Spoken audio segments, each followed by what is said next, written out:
అనారోగ్యం అంటే అలా అని కాదు, ఆవిడకి 4 రోజులుగా జ్వరం వచ్చింది. దాని తర్వాత చాలా వీక్ అయిపోయారు అండ్ హాస్పిటల్ అడ్మిట్ చేయాల్సి వచ్చింది. అండ్ ఆవిడకి ఏజ్ కూడా ఆవిడ సైడ్ లేదు, సో డయాలసిస్ చేయాలనుకున్నారు.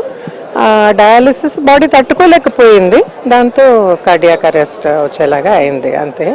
సో ఇంకా తదుపరి కార్యం చూసారంటే ఇక్కడ 3:30కి అలాగా వెళ్ళి ఒక 5 o'clock అలా క్రిమేట్ చేయాలనుకుంటున్నాం. ఇక్కడ బయట ఫామ్ ఉంది, అంటే ఆవిడ లైఫే ఫ్యాన్స్ అనేలాగా, ఫ్యామిలీ ఒక తరపు అయితే ఫ్యాన్స్ ఒక తరపు.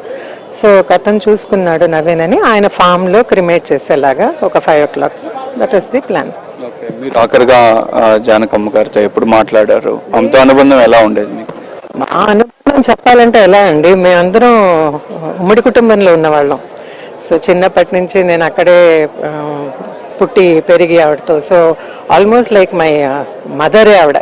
అంటే మేమందరం కలిసి ఉండేవాళ్ళం కాబట్టి. మా అమ్మ వచ్చి యంగెస్ట్, వాళ్ళ 6 సిస్టర్స్, మా అమ్మ యంగెస్ట్. అండ్ అందులో నేను చాలా ఏళ్ళుగా నేను యంగెస్ట్గా ఉండేదాన్ని. సో ఆవిడ చేసిన గారాభం, మంచి ప్రేమ మా అమ్మకి ఈక్వల్గానే అనే చెప్పాలి. సో ఆ లాస్ అనేది బికాజ్ నాకు మా అమ్మ పోయి ఇప్పుడే 6 నెలలు అయింది.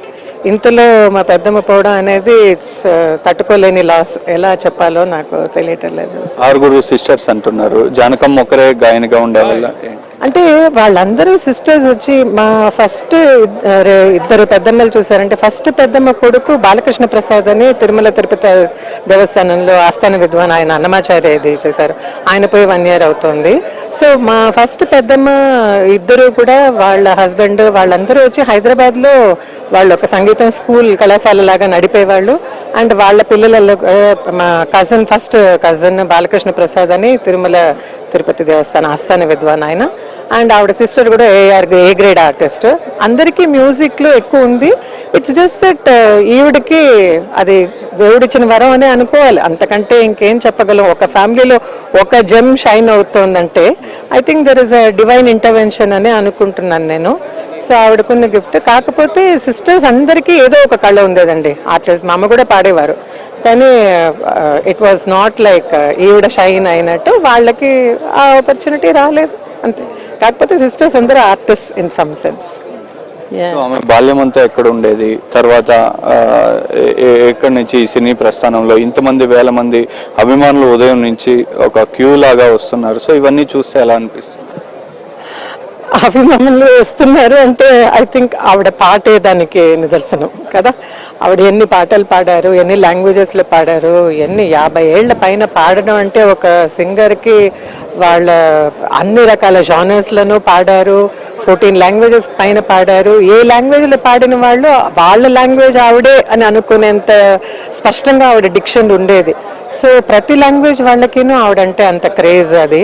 సో ఫ్యాన్స్ వస్తున్నారు అంటే మరి ఆ పాట మీద ప్రేమ కాకపోయినా, పాట మీద ప్రేమ ఒక్కటి, బట్ మనిషి మీద ప్రేమ అనేది కూడా ఆవిడ డెవలప్ చేసుకుందండి. బికాజ్ ఆవిడకి వచ్చి ఎప్పుడూ కూడా నేను ఇంత పై స్థాయిలో ఉన్నాను అనే ఒక గర్వం కానీ అహంభావం కానీ ఎప్పుడూ ఉండేది కాదు. ఎక్కడైతే కుమారుడు అంత్యక్రియలు జరిగాయి అక్కడ ఆ ప్రాంతంలోనే జరుపుతున్నారు? లేదు, ఇది ఒక farm. I'm not familiar with Mysore. So ఒక ఫామ్ ఏరియా ఉంది. అంటే ఆవిడని చూసుకున్న వాళ్ళు చాలా మంది ఉన్నారు ఇక్కడ, చాలా దగ్గరగా ఉండి చూసుకున్నారు. సో ఆయన ఫామ్ ఒకటి ఉంది, ఆ ఫామ్లో ఆయన చేయాలనుకున్నాడు. అండ్ మేము అందరం కన్సెంట్ ఇచ్చాం, పర్వాలేదు మాకు, వీఆర్ ఓకే విత్ ఇట్ అని. ఐఎమ్ షూర్ ఆవిడ కూడా అదే కోరుకొని ఉంటారేమో. అవుద్ది సార్. అది తన అంత్యక్రియలు ఇక్కడే మైసూర్లో, గత కొంతకాలంగా మైసూర్లో ఉన్నారని చెప్పి, తన కొడుకు చనిపోయి ఇక్కడే అంత్యక్రియలు జరిగిన నేపథ్యంలో తను కూడా ఇక్కడే ఉండిపోవాలని చెప్పి, తన అంత్యక్రియలు కూడా ఇక్కడే జరగాలని చెప్పి ఆమె కోరుకున్న నేపథ్యంలో కుటుంబ సభ్యులందరూ కూడా మైసూర్లోనే అంత్యక్రియలు నిర్వహించేందుకు కూడా ఏర్పాట్లు చేస్తున్నారు. కెమెరా పర్సన్ సునీల్తో కలిసి రుత్విక్, AVN ఆంధ్రజ్యోతి, మైసూర్.